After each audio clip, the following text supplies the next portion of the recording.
Metro brands Indian footwear में एक बड़ा नाम है। ये लोग अपने बड़े स्टोर नेटवर्क के थ्रू शूज बेचते हैं। आपको ये इंडिया के कई सिटीज में मिल जाएंगे। मेट्रो ब्रांड्स कई सारे ब्रांड्स रखता है। उनके अपने इन हाउस ब्रांड्स भी हैं। इसीलिए ये फुटवेयर के लिए वन स्टॉप शॉप है।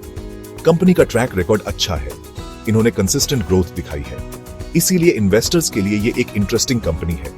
इस एनालिसिस में हम उनके रीसेंट परफॉर्मेंस को देखेंगे और उनके फ्यूचर प्रोस्पेक्ट्स को भी एग्जामिन करेंगे। रिटेल में इन्वेस्ट करना ट्रिकी हो सकता है। कंपनी की स्ट्रैटेजी समझना इंपॉर्टेंट है। मेट्रो ब्रांड्स का कस्टमर एक्सपीरियंस पे जोर है। वो चेंजिंग कंज्यूमर प्रेफरेंसेस के हिसाब से ढल भी जाते हैं। ये एनालिसिस आपको एक स्टार्टिंग पॉइंट देगा। इन्वेस्ट करने से पहले अपनी रिसर्च जरूर करें।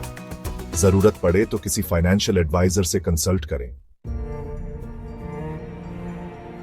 मेट्रो ब्रांड्स ने रिसेंटली अपना थर्ड क्वार्टर 2025 रिजल्ट्स अनाउंस किया है।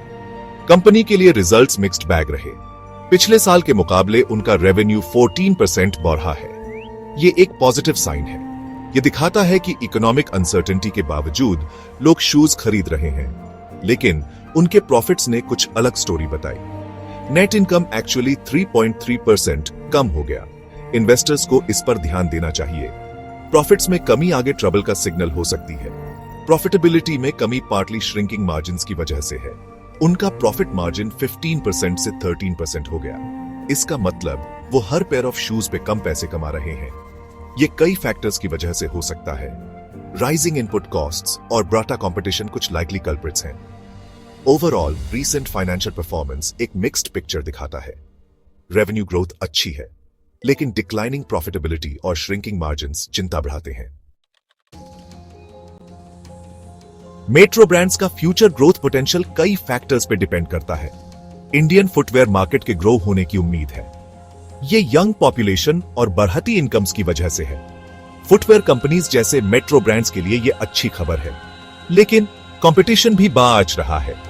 न्यू प्लेयर्स मार्केट में एंटर कर रहे हैं। एग्जिस्टिंग प्लेयर्स अपनी प्रेजेंस बढ़ा रहे हैं। ये मेट्रो ब्रांड्स के मार्केट शेयर पर प्रेशर डाल सकता है।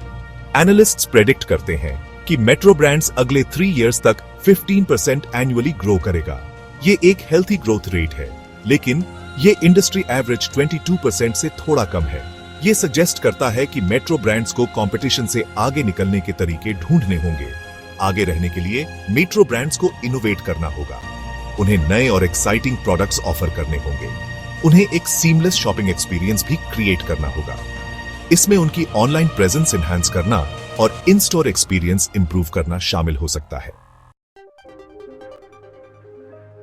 Stock market performance.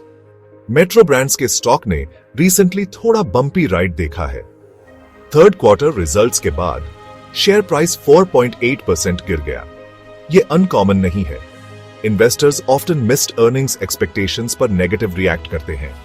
हाल ही के डिप के बावजूद स्टॉक अभी भी अपने की मूविंग एवरेजेस से ऊपर ट्रेड कर रहा है। कुछ ट्रेडर्स इसे पॉजिटिव टेक्निकल इंडिकेटर मानते हैं। यह सजेस्ट करता है कि स्टॉक रिबाउंड के लिए तैयार हो सकता है। जनवरी 2025 में स्टॉक ने एक्चुअली मार्केट को आउट परफॉर्म किया। यह 4.13% गेन हुआ, जबकि सेंसेक्स सिर्फ 3.52% बढ़ा। यह दिखाता है कि कुछ इन्वेस्टर्स अभी भी कंपनी के प्रोस्पेक्ट्स को लेकर ऑप्टिमिस्टिक हैं। यह याद रखना इंपॉर्टेंट है कि past stock performance future results का संकेत नहीं देता। स्टॉक मार्केट अनप्रेडिक्टेबल है। कई फैक्टर्स स्टॉक की प्राइस को इन्फ्लुएंस कर सकते हैं। Investment considerations. तो क्या आपको मेट्रो ब्रांड्स में इन्वेस्ट करना चाहिए? जवाब हमेशा की तरह यह डिपेंड करता है। कंसिडर करने के लिए पॉजिटिव्स और नेगेटिव्स दोनों हैं। पॉजिटिव साइड पे मेट्रो ब्रांड्स एक ग्रोइंग मार्केट में वेल एस्टैब्लिश्ड प्लेयर है। उनकी स्ट्रॉन्ग ब्रांड प्रेजेंस और वाइड डिस्ट्रीब्यूशन नेटवर्क है। वो फाइनेंशियली साउंड भी है, स्ट्रॉन्ग बैलेंस शीट के साथ। नेगेटिव साइड पे उनका रीसेंट प्रॉफिट मार्जिन कंट्रैक्शन एक कंसर्न है। उन्हें बढ़ते कंपटीशन का भी सामना करना पड़ रहा है।